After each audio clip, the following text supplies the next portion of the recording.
Ted and Alice meet Becky for the first time. They meet Diego the dog. She had just got adopted. She had to impress her whack job parents. She pretended to want to go to school and want to go to church in a youth group. They love her. Alice tucks her in. She calls her mom and she is surprised. Becky thinks about jumping out the window. It is 2 years past when 4 neo-Nazis invaded her house and killed her father and Becky won. They were looking for a key, but then she killed them all. She is 16 now. She has run away from 3 foster homes. She lives with Elena Kahn. She doesn't know much about her except she is old and picks up hitchhikers. She doesn't sleep at night. She stays up thinking about what happened. They say what they're grateful for. Becky is grateful she gets paid today. She goes to work and is harassed by an annoying customer. She wishes she could have killed him. She waits for the time and quickly clocks off. They play Scrabble. She finds out Elena had 4 brothers, only one is alive, the jackass. She also finds out that Elena ran away from home at 15. They hear about a nobleman on the radio. Anthony, DJ, and Sean go to eat at the restaurant Becky works at. They are waiting for a guy named Daryl to show up. She imagines killing the people that piss her off, but she did something this time. She clocks off and goes home. They decide to follow her. Anthony wants to kill her for doing it on purpose. Becky hears glass breaking. She goes downstairs and finds nothing. She is choked and she tells Diego to attack, but DJ hits the dog. They hold her at gunpoint. Elena tells them to leave, but they kill her. She rushes them but hits her head. She wakes up in the morning. She looks for Diego. They guys go home. Anthony tells Sean not to stress and that if he hears them talk about it, he will kill them. DJ asks him why he invited Sean, because he is weak. She looks through Elena's stuff. She explains that everyone she loved was taken from her. Cancer took her mom, Nazis took her dad, and Elena is gone. She decided to find her dog and kill the guys that took Elena. She gets ready for the trip. She suits up. She remembered them mentioning Daryl. There were only 2 Daryls in town. She finds Derry Sr. She believes number 2 is the one. The guys pray for a good meal and protection for the rally. Twig cooked the food for them. They talk about femoids. Twig explains that all women just want men for money or power. Daryl is known as the nobleman. He finds Diego and they pretend it is theirs and got hurt by another dog. Becky spies on them. Sean leaves to go vomit. Becky sneaks into the house. She finds out that they are planning an attack at the rally and killing Senator Hernandez. Daryl takes Sean for a talk and shows him the amount of people they have. Becky listens in. Daryl explains that after the war he got to a guy's house that had killed about 15 of their soldiers. He wasn't home, but his wife was. He had his way with her and shots were fired. Tootsie got shot. They hid in the house waiting for backup, but Tootsie kept screaming in pain. He put his hands over his face and squeezed until he stopped breathing. They never told people. He tells him they can't have weak links. Sean lies about them having a flat tire, that's why they came in late. She found the spreadsheet of all the people in the rally. She decided to kill a bunch of them. She goes to their barn and finds weapons. They hear the doorbell. Daryl goes and finds a phone that belongs to someone called Becky. They explain that they stole the dog from Becky. Daryl wants them to give her back the dog. Anthony goes to do it. Anthony goes outside to find her. She tells him to follow her. He explains that he isn't allowed to shoot her because the guys will ask questions. He falls into her trap and decides not to shoot him and use a grenade. The guys jam out to a banjo and patriotic music. Becky knocks on the door again. They open the door and the grenade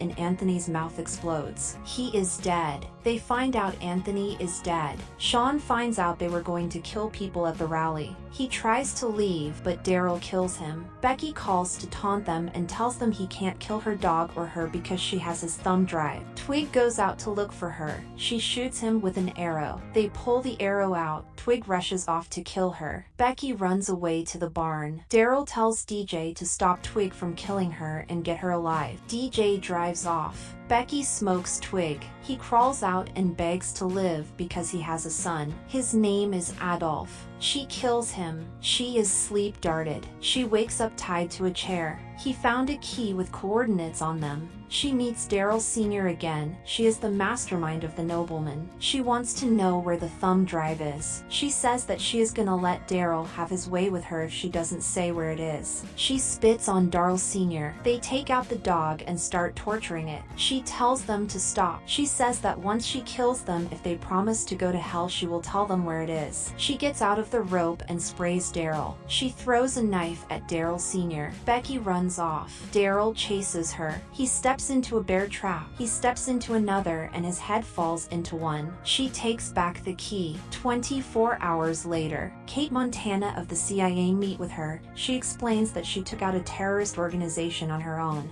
She asks if Becky wants to join the CIA, and she agrees. She is going to tell her what the key does. DJ is pulled over by police. He takes out a gun. It is Becky. She blows up the car. Thank you for watching. Consider subscribing.